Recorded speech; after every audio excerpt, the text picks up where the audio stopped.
What's up, guys? Welcome back to the HPP, the Human Performance Project, with your host, Adam Coleman, who is I am he. So, this evening, I want to talk a little bit about food and drugs. Not recreational drugs, performance-enhancing drugs, or the like thereof. But anyways, the food thing, last I talked to you guys, I think that I was starting the carnivore diet for my psoriasis. And I did that for a while, and it worked. It definitely helped my psoriasis. If you don't know what psoriasis is, it's just kind of like basically dry, scaly skin that kind of creeps up in patches on your body, usually in places you've had a lot of scars or traumas. So for me, like my elbows, my knees, and my knuckles are some of the places that it will pop up sometimes. And it flares up in response to things I shouldn't be doing anyways, right? So like alcohol, excessive caffeine, smoking, tobacco, not sleeping enough, not hydrating enough, and just being a stress monkey. You know, those things will all make it flare up and quick. It's embarrassing, you know, it's gross. It makes you feel kind of nasty, and there's not really a cure for it. There's medications out that help arrest it and will clear up your skin a lot, but it won't totally clear it. It's a disease. It's an autoimmune disease. It's something that is wrong with my immune system internally. It's overactive essentially.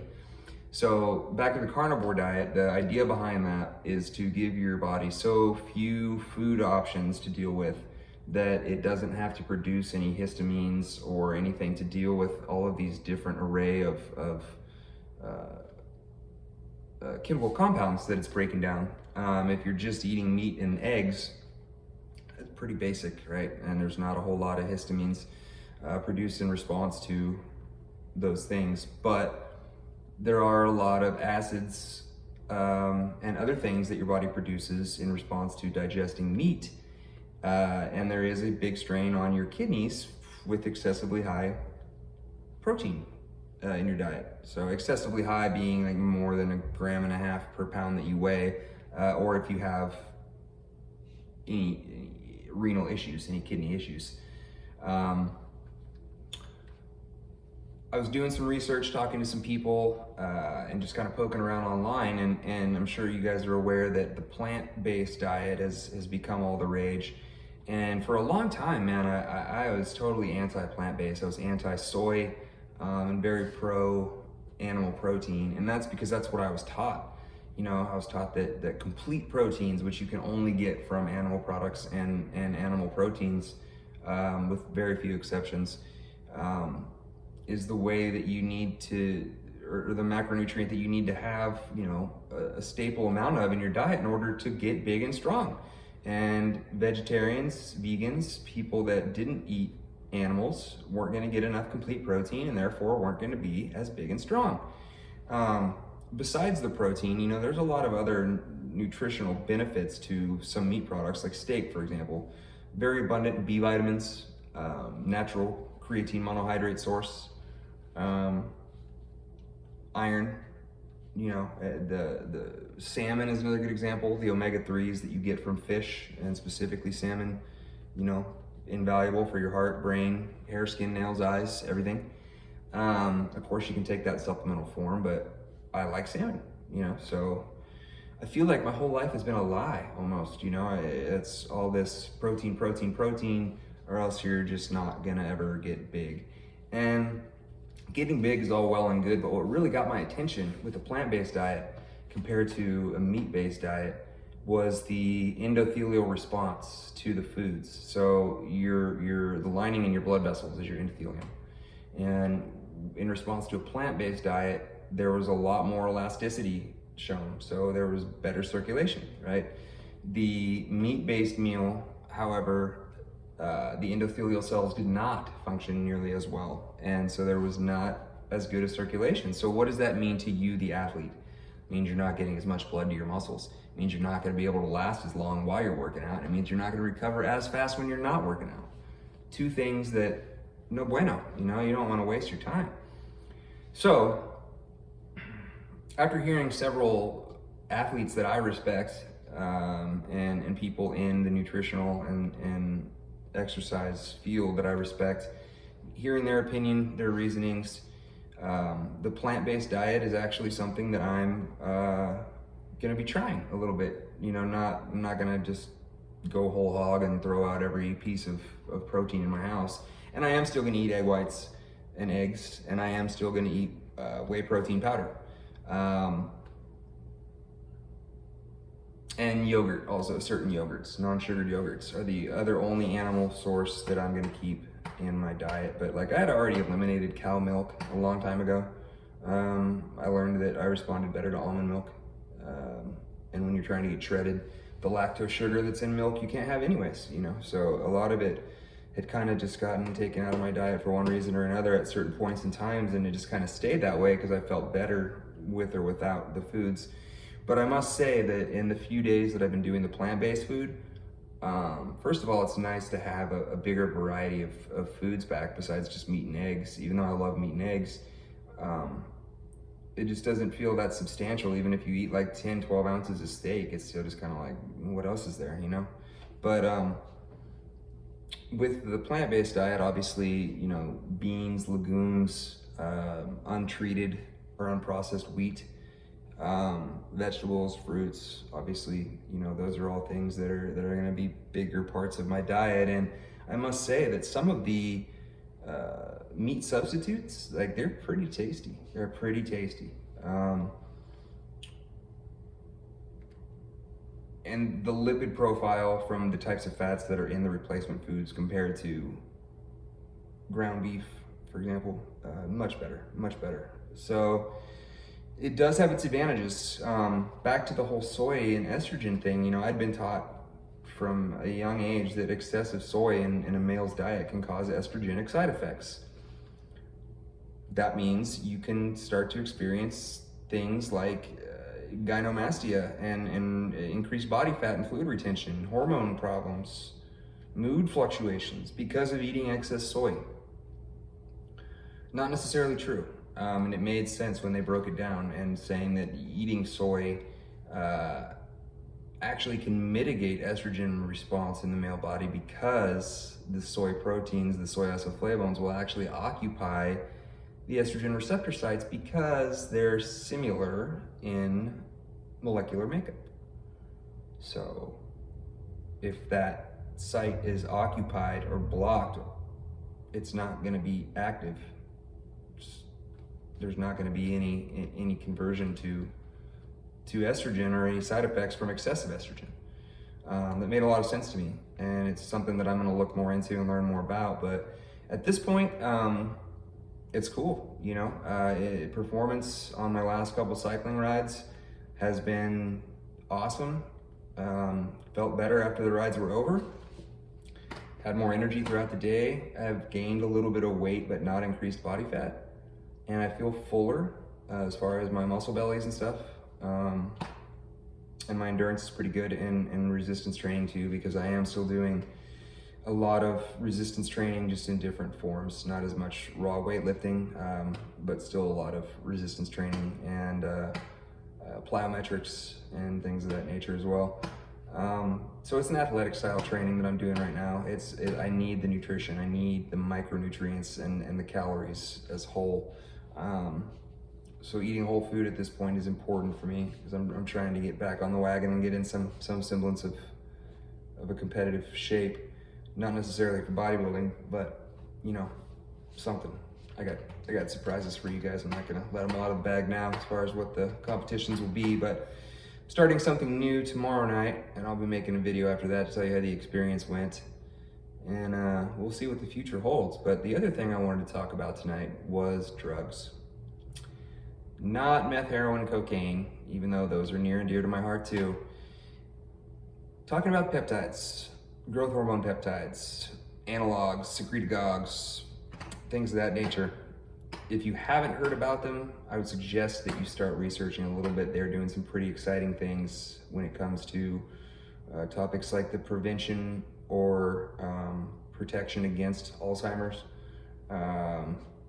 prevention, reversal, and protection for your heart against stroke, heart attack, related cardiac ailments. improvements for things like psoriasis. And then of course, you know, all of the vanity issues like losing body fat and getting bigger and stronger faster. So the peptides that I have been researching with BP 157 and TB 500, those two are definitely for healing. I'll let you kind of research what they each individually focus on and how taking them different ways will give you different effects. But I will tell you this, they work very well.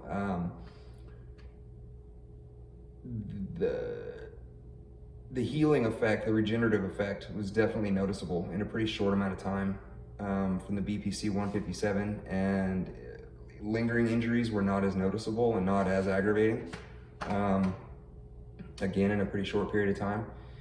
They seem to work better in combination. I ran out of the TB 500 first and went the last couple days with just the BPC. About 500 micrograms split in 2 doses, so 250 micrograms twice a day was what they were being dosed at. And that seemed to be great. It just needed to be done for a longer period of time. The other two that are going to be studied by me for a longer period of time, MK677 and then GW 4072. The MK677 is a growth hormone potentiator. It causes you to maximize your body's natural pulses of growth hormone without lessening your body's ability to produce its own. So very, very little to no side effects studied thus far, and lots of benefit. The increase in growth hormone is going to do things like help you to sleep better, help you recover faster, help reduce body fat, help improve muscle tone, but mostly the recovery and the regeneration and the immune support is the benefit of the increased growth hormone, and the sleep also definitely a nice little bonus. So the MK677, something that needs to be taken for a long duration, as with growth hormone if you were taking that, preferably on a lower dose. What's a lower dose? Right where you start to see the benefit that you want, and then stop there. Growth hormone or growth hormone secretagogues and analogs, not something that you should take expecting huge returns in muscle mass and strength. It's just not reasonable. That's not what it does. It will increase your IGF, insulin-like growth factor, which has a bigger influence on muscle size. The really promising thing with growth hormone is muscle hyperplasia, which is the actual splitting of muscle cells. So you'll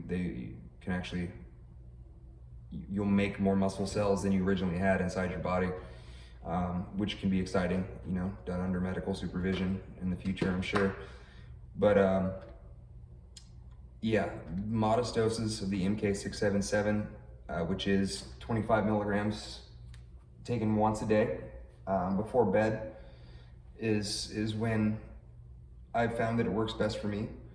And then the GW 0472, I think it is, the newer cardenine precursor that's come out with a little bit longer half-life, is amazing for endurance. Amazing. There were some kind of sketchy things that happened in the rodent experiments, but you know what happens when you feed a rodent 6 times its own body weight in terms of the amount you give it and what you give a human in the dose of 10 to 20 milligrams.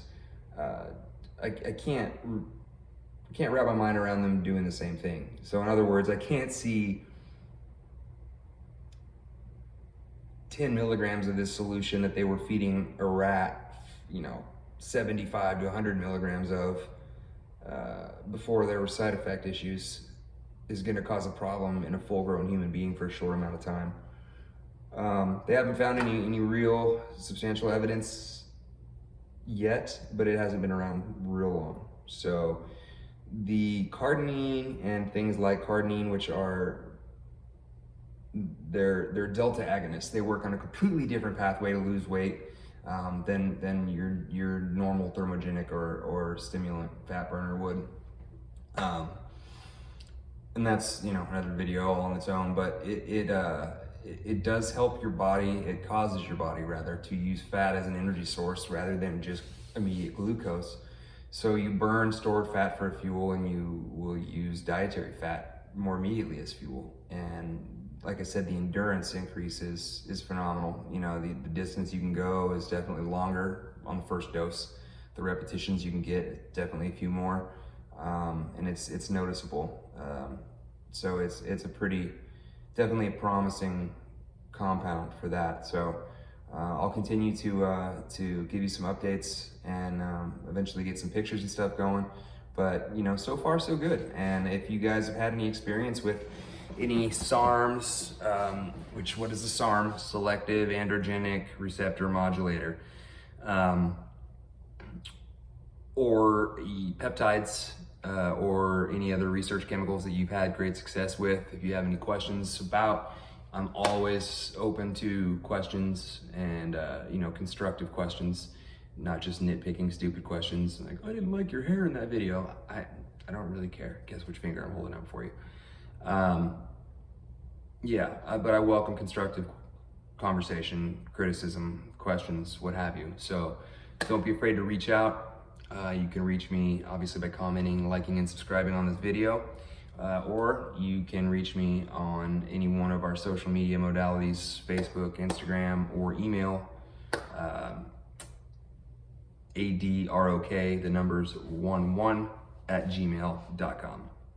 So again, Adam Coleman here at the Human Performance Project, signing out for tonight.